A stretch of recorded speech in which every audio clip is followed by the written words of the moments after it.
Buenas tardes, mi nombre es Paola Espinosa y junto con mi compañera Fátima Adrián Hernández empezaremos a explicar lo que es la Escuela Lingüística de Copenhague, también conocida como glosemática. La lengua es forma y no substancia, afirma Saussure, padre de la lingüística moderna, para aseverar que la lengua es un sistema de elementos interrelacionados, léxicos, gramáticos y fonológicos, y no una agregación de entidades autosuficientes. Por lo tanto, los términos lingüísticos han de ser definidos en relación unos con otros, no absolutamente. La lengua, vista desde las múltiples relaciones que mantienen sus elementos desde diversos niveles, conforma parte de la escuela lingüística denominada como glosemática, también conocida como Círculo o Escuela de Copenhague, cuyo principio se basa fuertemente en la anterior aserción del estructuralismo.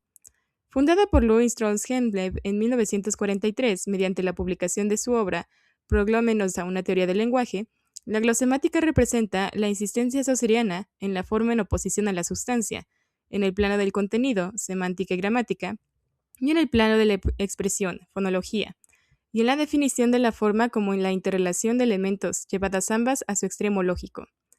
Dicha particularidad se debe al carácter profundamente epistemológico de esta teoría, misma que mantiene que las relaciones entre elementos, no los elementos mismos, son el objeto de una ciencia. Siguiendo este marco, algunos de sus principales representantes son el lingüista Vigo Brondal, quien se centró en el estudio de la filosofía del lenguaje con la finalidad de definir categorías que permitieran establecer propiedades generales.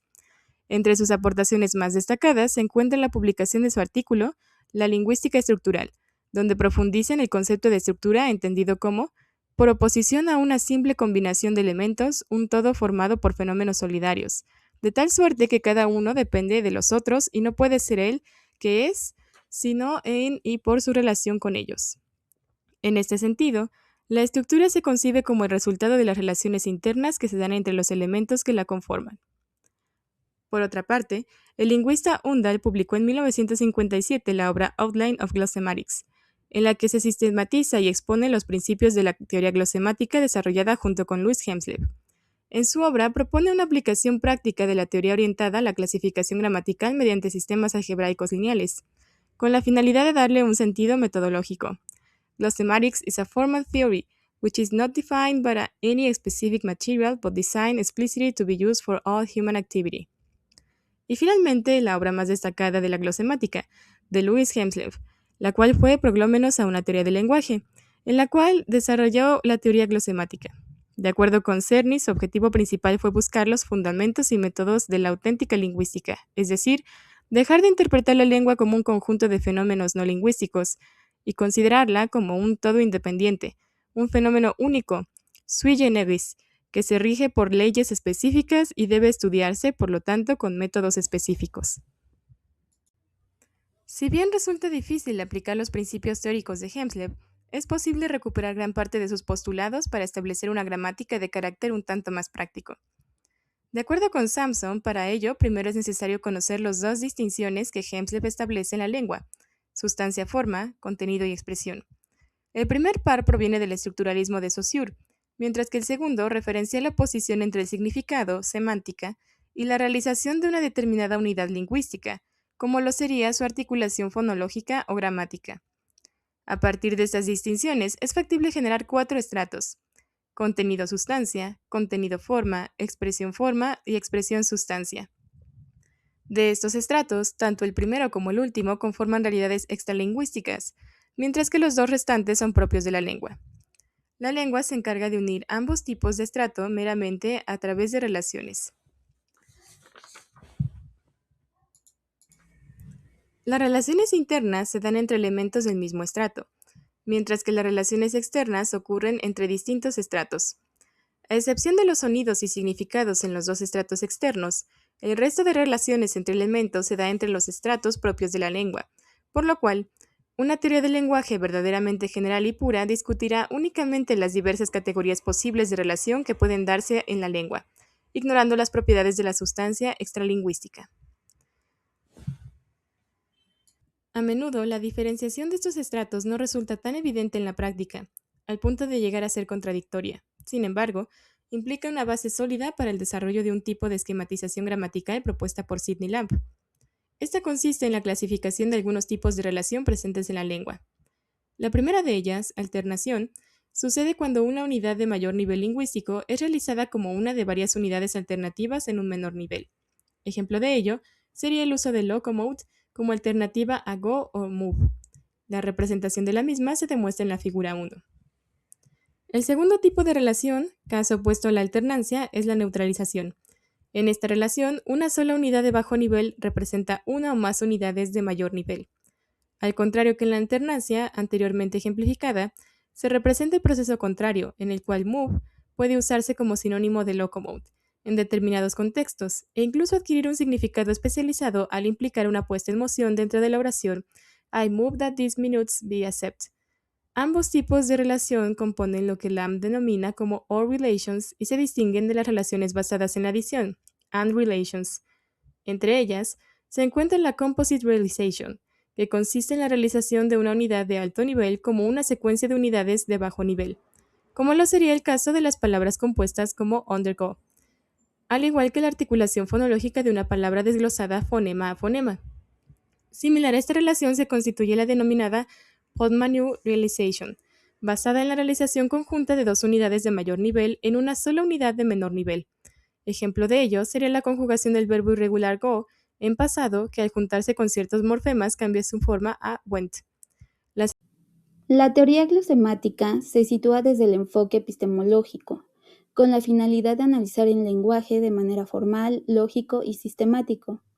Se apoya del método empírico-deductivo, lo cual busca ser objetivo, de carácter inmanente, dejando de lado aspectos extralingüísticos, con el propósito de formular leyes generales que sean aplicables a las estructuras de todas las lenguas naturales.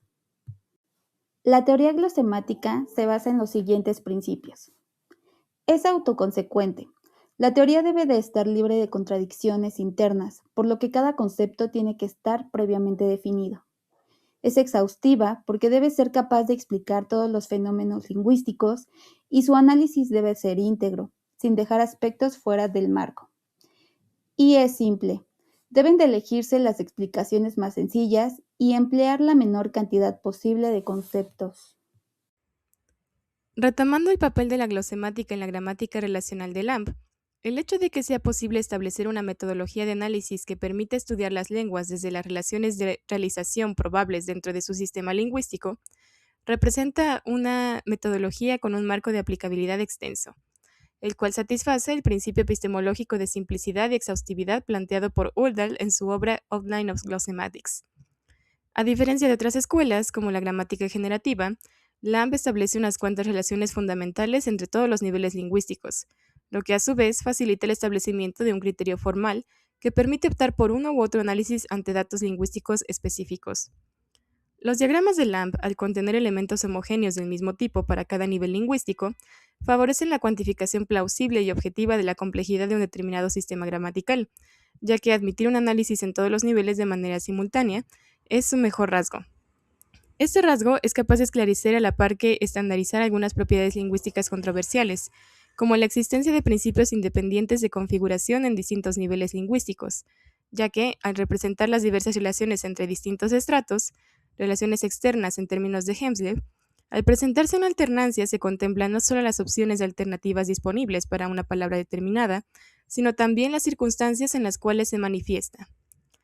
Dadas las bases anteriores, esta metodología es programable en sistemas computarizados con el fin de ejemplificar el procesamiento cognitivo mediante el cual un hablante o oyente formula, emite, intercepta e interpreta un mensaje. De acuerdo con las investigaciones de Peter Reich citadas en Samson, la gramática relacional contiene una notación reminiscence of microphotographs of neurons and their synaptic interconnections. Esto último implica la esquematización de algunos procesos neurológicos no explicados bajo el marco de otras escuelas, como lo sería el fenómeno de la afasia. La obra de Hemsley recupera aspectos importantes de la propuesta teórica de Saussure, publicado en el curso de Lingüística General en 1916, entre los cuales se destacan los siguientes aspectos. Saussure concibe el lenguaje como un sistema de valores en el que cada unidad existe únicamente en oposición a las demás. A partir de este principio, formula las dicotomías de su teoría. Por su parte, Hemsley retoma esta concepción para plantear que el lenguaje también es un sistema, pero de funciones, en el que las unidades existen únicamente por el tipo de relaciones que se establecen entre estas. Como se mencionó anteriormente, la función es la relación o dependencia que hay entre las unidades. Estas relaciones se clasifican en tres tipos. Relación de dependencia mutua, donde A depende de B y B depende de A. Por ejemplo, en la oración Juan come, el verbo exige un sujeto y el sujeto exige un verbo para construir una oración completa. La segunda función se llama determinación y es cuando la relación en la que uno de los miembros supone al otro, pero no al revés. Si está A, entonces también está B. A determina A. Por ejemplo, quiero que vengas, el subjuntivo depende de la estructura subordinada, pero no al revés.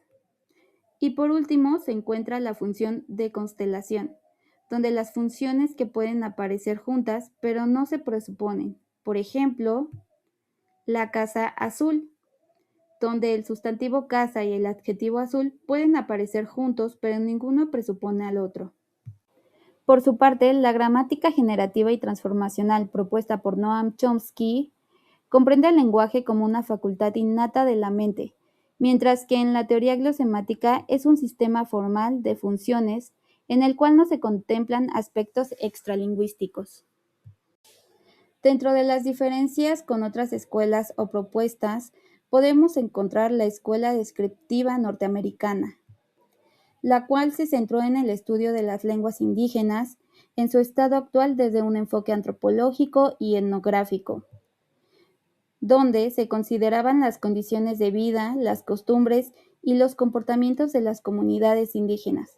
Existía un rechazo por la búsqueda de leyes universales y consideró el estudio de las lenguas desde sus propias estructuras internas. Por su parte, la glosemática se centró en el estudio de los textos y de las estructuras internas del lenguaje, dejando de lado el contexto social y cultural. Su propósito era construir leyes generales que sean aplicables a todas las estructuras de las lenguas naturales.